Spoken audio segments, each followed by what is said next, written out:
In the last video we mentioned that angles are fundamental to trigonometry. Well, just as fundamental are the trigonometric functions. These are all functions of an angle. That means they take in an angle as a parameter and they calculate some value based on that angle. The three most commonly known trigonometric functions, and you may very well have heard of them, are sine, cosine and tangent. And in this video we're going to define sine and cosine, and we're going to look at the graphs of both of these functions. We're going to save tangent until the next video. So the trigonometric functions, they're at the core of trigonometry, and since trigonometry is incredibly useful to us for solving problems relating to angles in triangles, it follows that the trigonometric functions are also very important. And we're going to see just how important and useful these functions are in a couple of videos' time. So to define sine and cosine, allow me to introduce the concept of the unit circle. The unit circle is a very simple construct. It's simply a circle that is centered at the origin of our Cartesian coordinate system here, and it has a radius of 1, hence the name. Its radius is 1 unit, therefore it's called the unit circle. Now, we saw in volume 1 of this training series that covered analytic geometry, we saw in some detail circles and how circles are represented as equations in Cartesian space.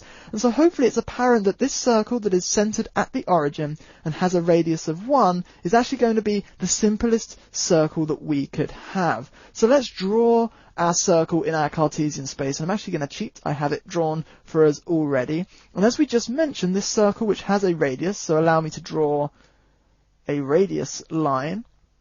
It has a radius, and that radius is 1 unit. Now we also know that a point on this circle that is 1 unit from our origin is going to have some coordinates, and those coordinates are x, y. And we can also see that we could define the angle found between our radius line here and the x-axis. We could define that as an angle, and I'm going to call that angle theta. Now it's just common to use Greek letters to represent angles. You often hear angles referred to as alpha, beta, theta. So I'm going to use theta here to represent an angle. It's just a Greek letter. There's nothing special about it other than assigning some variable to represent this angle.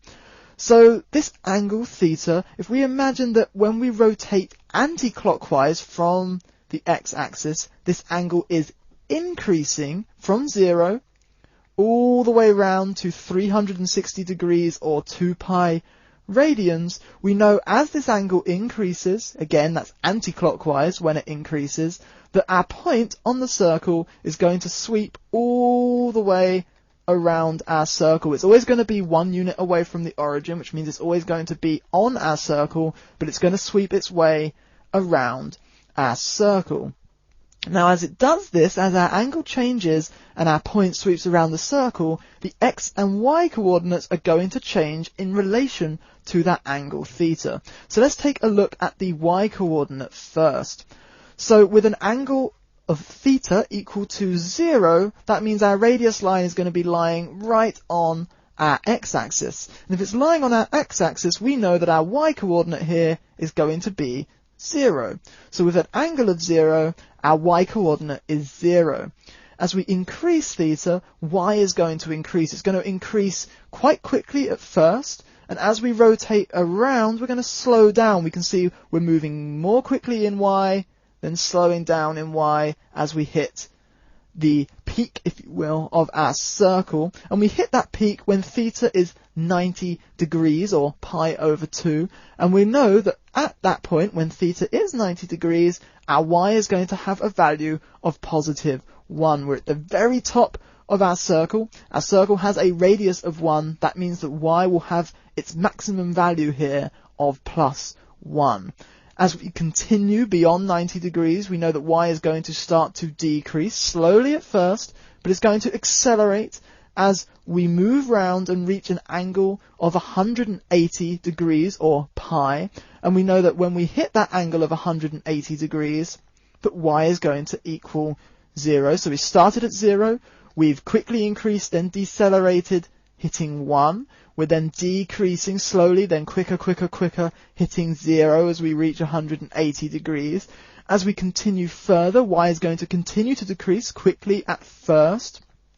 until we reach our minimum value of a -1 when we have rotated 270 degrees, or 3 pi over 2. When theta equals 270 degrees, we are at our minimum value of -1. As we continue back round, we can see that slowly at first, but then more quickly, we start to increase again until theta equals 360 degrees, or 2 pi, where y once again is equal to 0. So notice our description of how y changes with regard to theta actually tells us a lot about how y will change.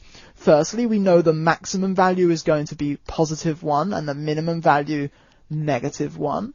And we know that y is only ever going to sit between those values. It can never go out of the range of the top and bottom of our circle. It's not possible for a point on our circle to go higher in y than the top of our circle, or lower in y than the bottom of our circle. So it has a range of -1 to 1. We can also see that as theta increases beyond 360 degrees, our pattern of y is going to repeat. We're again going to increase towards 1, then decrease towards 0, round to -1, and back up to 0 again. And we can call this pattern of y with regard to theta periodic. That means that as we move through a certain range, in this case that range is 360 degrees, or 2 pi, each time we move through that range, our value of y, our pattern of y, if you will, repeats itself. So as we go from 0 to 360, we get one pattern of y. As we go from 360 to 720, we get the same pattern of y repeated. And this means that this particular behavior, if you will, is periodic. Now we can also see that between the angles of 0 and 180 degrees, or pi radians, that y is positive. It's always positive when we're in that angle.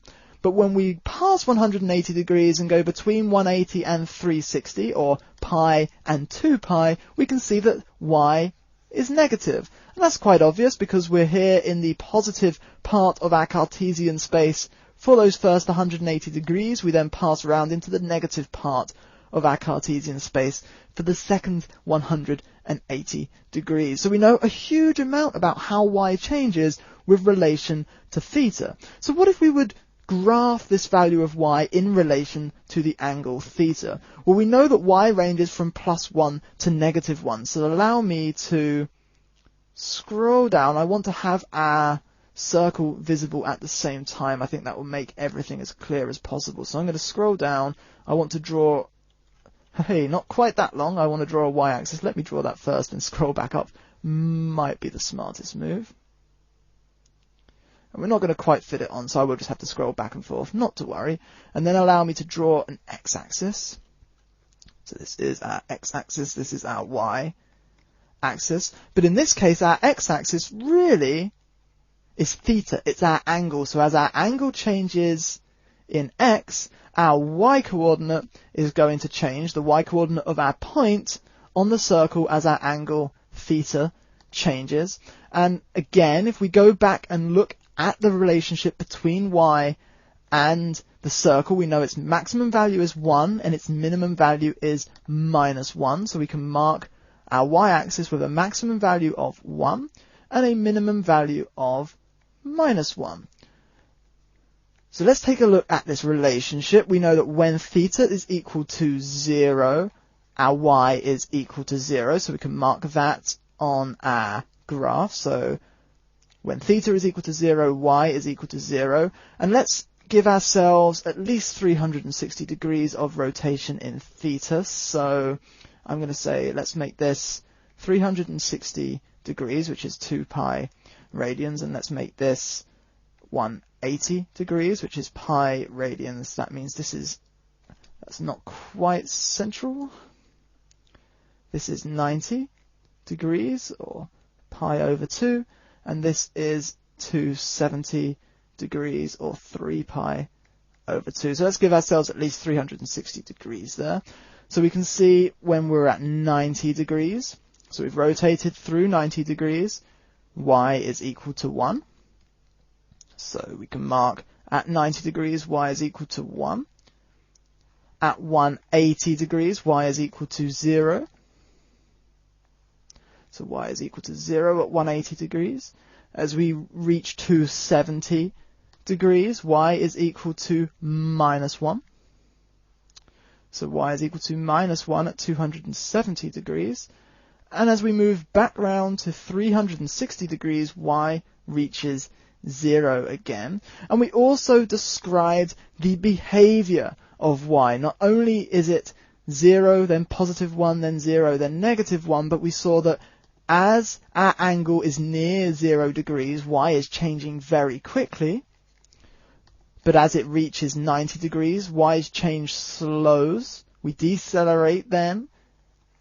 As we hit 180 degrees, we're changing very quickly again. But as we reach 270 degrees, again, we slowed down. Now, knowing this relationship, we can connect the points on our graph. Now, we could, if we're being truly accurate, we could take lots of samples of y at different angles and plot those on the graph. Now, I don't really have time to do that in this video, so I'm simply going to use this idea that y is traveling quickly at first, then it slows down as we reach 90 degrees. It also helps that I know the shape of this graph, so I know roughly what this should look like.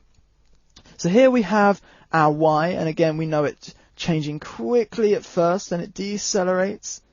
Then quickly again, then decelerates, and then back up to our 360. Now that last little bit of the graph is a little bit messy, so let's change that. That's better, something like this. So this is, approximately speaking, our graph of y. Now, this graph can be thought of as a function. That is to say that when we put in a value for x, our angle, into the function, it's going to tell us a value of y. It's going to generate a value of y for a given value of x. And we've already said this function is periodic. That means it repeats. So from 360 degrees to 720 degrees, we're going to, again, repeat. So something like so. So this again repeats. Like so, and it also is going to repeat in the negative direction. So if we had a negative 360 degrees, so something like this, it's also going to repeat as well. So this graph is periodic. It means it repeats infinitely in both directions. So this small chunk between 0 and 360 degrees repeats time and time and time again in both directions, and we could take this function and we can actually use this function to define sine. This is exactly what sine is. So sine, which is often abbreviated just to sin, it is this exact function. That is to say, as I scroll back up to our circle, that sine of an angle theta is equal to y. That is to say that where our angle theta positions a point on the circle, sine of theta gives us the y coordinate of that point. So for any angle theta, sine of theta gives us the y coordinate of the point on the circle defined by a rotation of theta. And this is how we define sine. We define sine using the unit circle and using a rotation. Again, a positive rotation is anti-clockwise around the unit circle. And as we've seen from the graph here, which we could actually call this the graph of y is equal to sine of theta, this graph, not only does it repeat, but it has a maximum value of 1 and a minimum value of -1. That means that sine, if you will, the trigonometric function of sine theta, cannot have a value greater than 1, and it cannot have a value less than -1. Now, this is how we define sine. We define it as the y coordinate of our point on a circle defined by the rotation from the x-axis. But we can actually use pretty much the same definition to define cosine. So we have cosine, which is often abbreviated to cos, and cos of theta, instead of being the y coordinate, we define that as the x coordinate of our point for a given rotation. So where we're rotating in an anti-clockwise direction from the x-axis, a given rotation of theta the cosine of theta will tell us the x-coordinate of the point on the circle defined by that rotation. So just as we graphed sine theta here below, it's a bit of a messy graph, but just as we graphed sine theta, we could graph cosine of theta. So I'm going to draw a new graph. So there we go, and let's draw our horizontal axis. So again, this is theta, but now we know, of course, that even though this is our y-axis in terms of Cartesian space, it represents our x-coordinate, if you will, of our point. So we're graphing our x-coordinate with regards to theta, our rotation.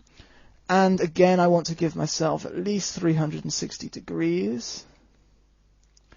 180 degrees, so this would be 90, this would be 270, this of course is 2 pi radians, Okay, so we can again analyze how x is going to change as we rotate by theta, and we can use that to plot points on our graph. So when theta is equal to 0, x is at its maximum value of positive 1, so we can mark on a maximum value here of positive 1. We know the minimum value is actually going to be negative 1, and when theta is equal to 0, x is equal to a value of positive 1. As theta increases round and reaches 90 degrees, or pi over 2, we know that x, up here on the circle, x is actually equal to 0. So as we increase to 90 degrees, x decreases to 0. As we continue around from 90 degrees to 180 degrees, x is going to slowly at first, or rather quickly at first and slowly later on, is going to reach its minimum value of -1. So then at 180 degrees we're at -1. As we continue around from 180 degrees to 270 degrees, or 3 pi over 2, x again is going to decrease back to 0. And then finally, as we increase to 360 degrees, x again, quickly at first and slowly towards the end, is going to increase back to its maximum value of 1. If we were to take accurate measurements and use how we know it's accelerating and decelerating, we would get a graph that looks something like this. So, and then back up. And again, we know this is periodic because as theta continues around for more than 360 degrees, we know that this pattern of x is simply going to repeat time and time again as we keep moving around our circle. So that means, because it's periodic, that if we were to map on another 360 degrees here, we would find that we would repeat. So we'd back down at 0, back down at -1, up to 0, and up to +1, and it would give us something like this.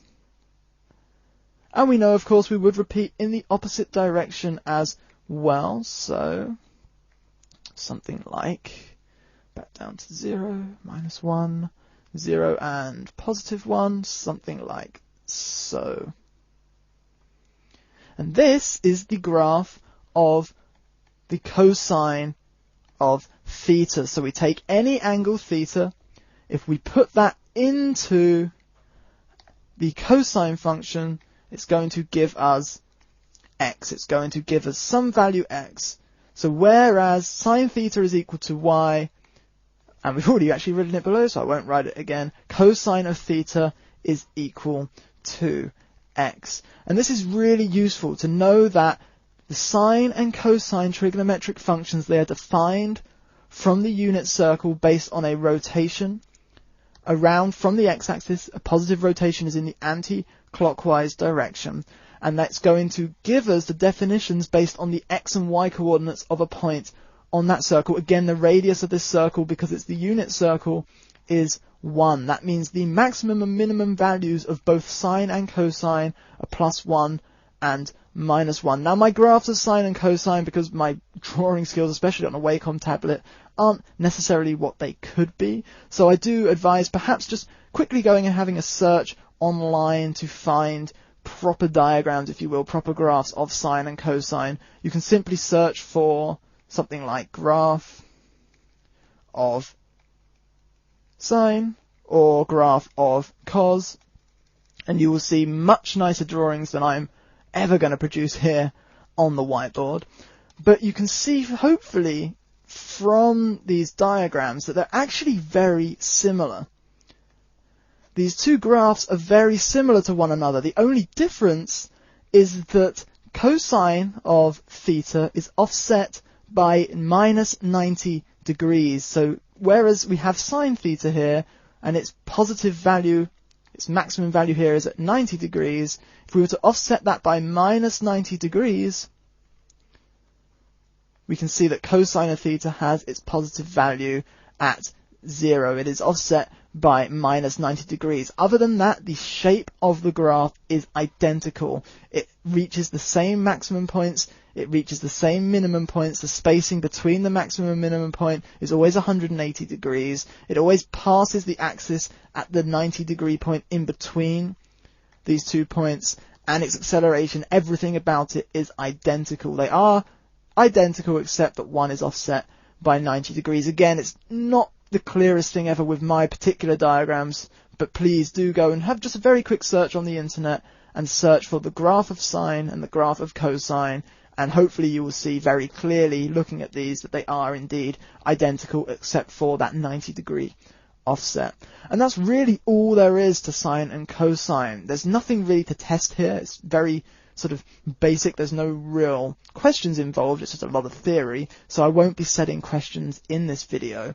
But to recap, we've seen how the unit circle, this guy right here, can be used to define both sine and cosine, both of those trigonometric functions, and we've seen how these functions appear when they're graphed. Now, both of these functions are going to be fundamentally important to us for working with angles in triangles, and we're going to see that shortly. But before we move on to seeing how important these functions are, I want to define the third trigonometric function, the function of tangent, and that's exactly what we're going to do in the next video. But that is going to wrap up this video, and thanks a lot for watching, everyone.